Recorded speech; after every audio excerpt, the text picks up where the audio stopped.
here we are one more time. This will be the last video because I'm going to show you how I'm getting the quilt top put together. It will not be a finished quilt though, because I don't know when I'm going to have time to get that done.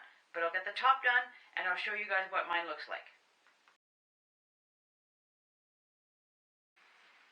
By now you've all seen Michelle's video of how to do the last border. And she explains with her pattern and her instructions that you can have this accent strip one color, or you can make it all scrappy. So choose whatever suits you. But I did all mine one color for a reason. This gray dot is not anywhere in the rest of the block, so I wanted to make the gray dotty stuff. Here, I'll show you a close-up. My mane the same. And the reason I chose the white print is because it matches the white print in the cat face. And all three of my blocks are like that. The block with the gray cat face has that gray dot as the accent color, and the red grunge as the main fabric. And for the border on this block, I used the dark gray grunge as the main fabric, and the gold print to match the cat face.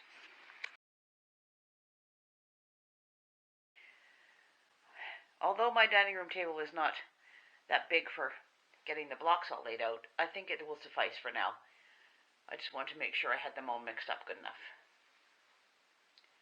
This will become more clear as I get everything sewn together and show you later on. And I started putting black sashing on the right side of some of the blocks, because that's what I want to do to kind of bring it all together. I've got some of these remaining jelly roll strips that are black tone-on-tone fabrics, so I'm using those. And I have this black with kind of swirls on it from my stash.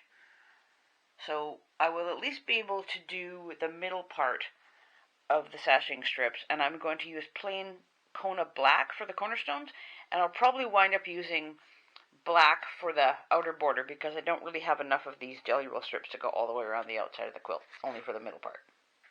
As I am putting these blocks together and putting a strip of black print sashing in between the two of them, I've been pressing toward the strip. And I'm currently sewing these two blocks together. I've been making the sashing strips for the middle part of the quilt, between all the rows horizontally. So I'm using a black print strip, a black Kona solid cornerstone square, a black print strip, a cornerstone, and a black print strip. And when I press, I'm pressing toward the strip and then the seam's nest. I am nearly done putting that quilt top together, but I would like to take a moment to thank my collaborators. I had huge fun doing this, so thank you so much for including me. This has been a good learning experience for me to do things with little bitty pieces, which I never really did before. I had lots of fun. Thank you, thank you, thank you. And now I will show you how I'm finishing up the rest of the quilt. I've got one piece here left of the jelly roll, and I'm going to cut cornerstones from it. I have one piece cut here of this black with the swirls on it, and a bit more, so I'll cut more strips off of it. I always have Kona black on hand, so I cut myself out several strips. So I'm going to make the long strips with the solid, and the cornerstones with the print for the outside sashing. I guess you could call it a border, but it's sashing, whatever. Exactly the opposite to what I did with the inner rows. I am sewing the black sashing strips down the side of the quilt now. The reason that I decided to use black is because there isn't very much of it actually in the quilt. A little bit here and there, like black prints and such, but there's not that much, so I thought black would be good to set everything off nicely. And so far I think it's working out pretty good. I just have to get these sides on carefully, and then we should be good to go. But I'm not going to get this quilt finished. It's going to have to be quilted by my long armor. It's really big. I will give you my dimensions after I get all the borders on, and then I'll let you know.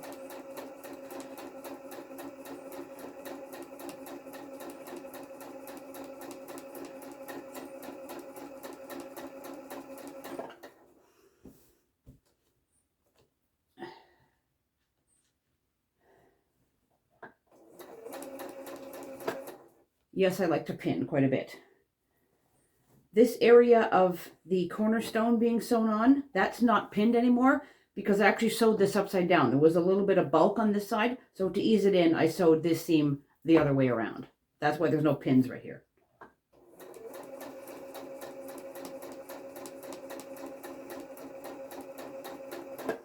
I'm just going to go along here and match my seam, and then I'll shut this off. Although it is a bit hard to see black on black. There we go. Okay, a little back stitch just to make sure. All right, I will keep going off camera. And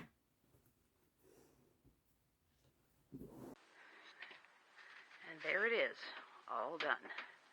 All of us collaborators are doing our finished quilt top videos this week. Future Cat, they uploaded theirs on the 29th on Sunday. Brenda from Conquering Mount Scrapmore did hers on the 1st, and Michelle usually uploads on Thursdays, so stay tuned for hers from Bits and Pieces Quilting. See, I think black kind of just makes it pop. It's not quite as obvious on this block, just because of the dark gray, but I think it still looks pretty good. You can see the print. It's hard when it's backlit, but I didn't really have a choice of where I was going to hold it up, so. Most likely, I will do the binding with black, and I do not yet know what I'm going to use for backing. The quilt is 91 inches long and 68.5 inches wide. Thank you very much, everyone, for hanging with me with this project and for all the other collaborators all summer. It's been huge fun. We really appreciate you sticking around. Take care and happy quilting to everyone else.